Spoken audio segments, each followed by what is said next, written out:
Well, okay, guys. Well, I have just installed that, and obviously just plugged it in, and it actually works. So it's really good for a first timer.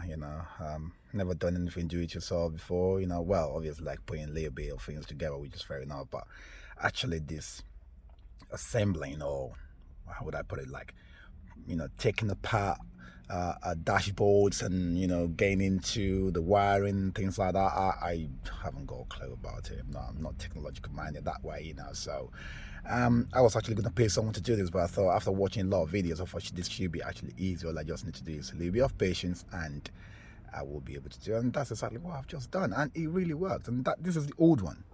Okay, this is the old one right there, as you can see. The old one, that's the old one.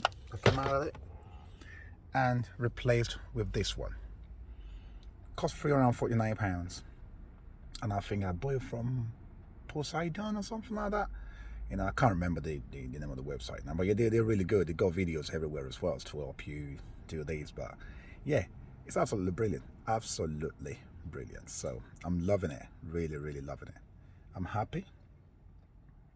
Just all I just need to do now is put it all back together, and boom, I got the latest screen, or the multimedia screen, not the multimedia screen, the climate control screen, just like that of the 2018 Range Rover. Because it's 2015, obviously I wanted to upgrade a lot of things, so I'm still waiting for the carbon fiber on that one, and carbon fiber on that other side as well. I've got carbon fiber there already, and carbon fiber there already. So just a few bits and pieces that I've just decided to do myself. And I think I'm beginning to get a lot of confidence doing this now. So yeah, I will try to do a lot of things myself on this car, as long as I'm patient and don't break a thing. So yeah, really good. So I just need to do now is put it all together, and yeah, all good to go. So I'll see you in another video. Thank you.